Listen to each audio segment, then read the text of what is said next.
Welcome back to the Pastor's Porch. On previous episodes of the Pastor's Porch, I've been talking about the story of Adam and Eve from Genesis chapters 2 and 3. The story, I believe, is more of broken relationship than it is about sin and judgment. The story is more about grace than judgment. If you missed the previous two episodes, I encourage you to go back and watch them. They're available on this Pastor's Porch YouTube site. Well, today, I want to wrap up the story of our first parents.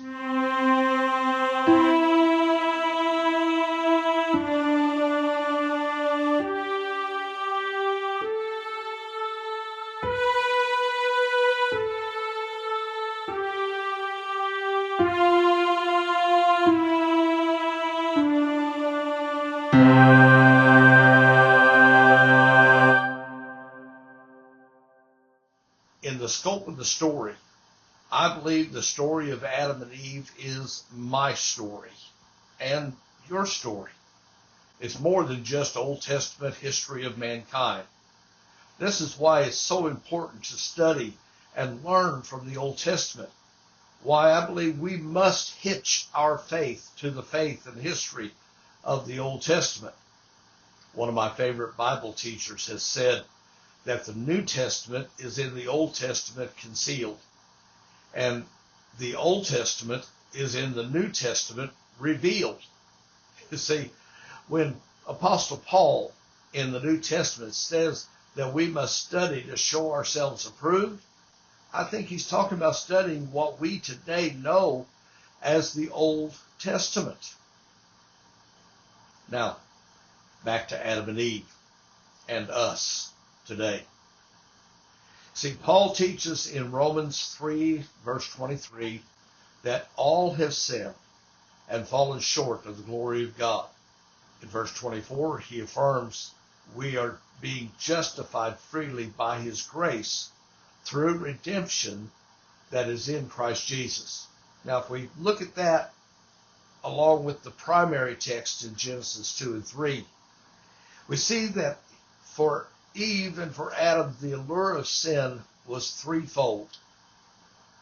The serpent said it was good for food, was pleasant to the eyes, and desirable to make one wise. In the New Testament, in 1 John 2:16, it describes this as, quote, all that is in the world, lust of the flesh, lust of the eyes, and pride of life is not of the Father, but is of the world. From these three sources, all natural and moral evil springs.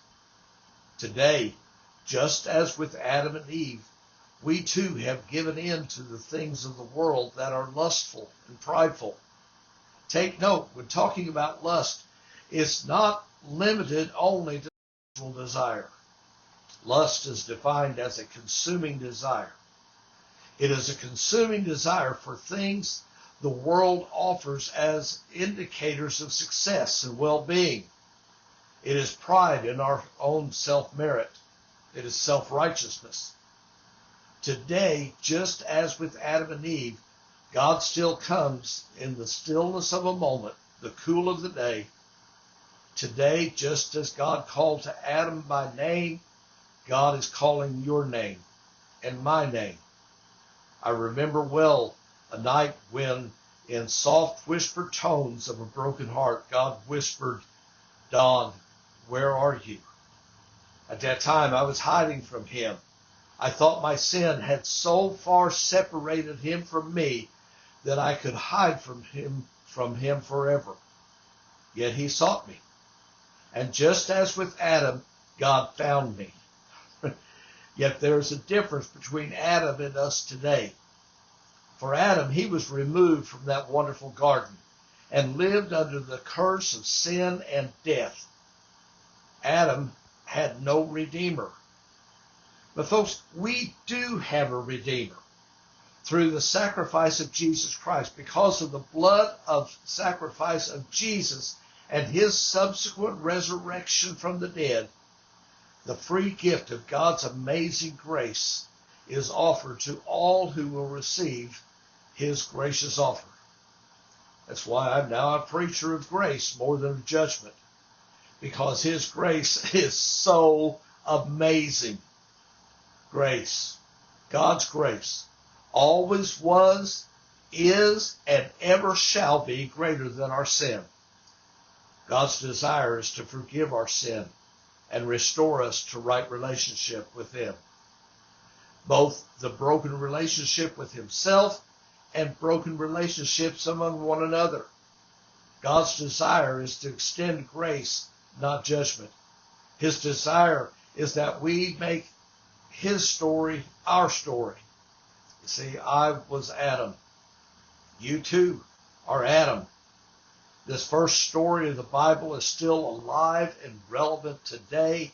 The question is, where and at what moment of the story are you living in today? Is fear holding you back? Is your sin causing you to hide from God's grace? Only you can answer that question that still rings through the ears of those who will hear it. Adam, where are you? If you have questions or want to talk more about this amazing grace, feel free to comment in the comments section below, or you can email me at thepastorsporch@gmail.com. Thank you for listening. I'll see you next time here on the Pastor's Porch.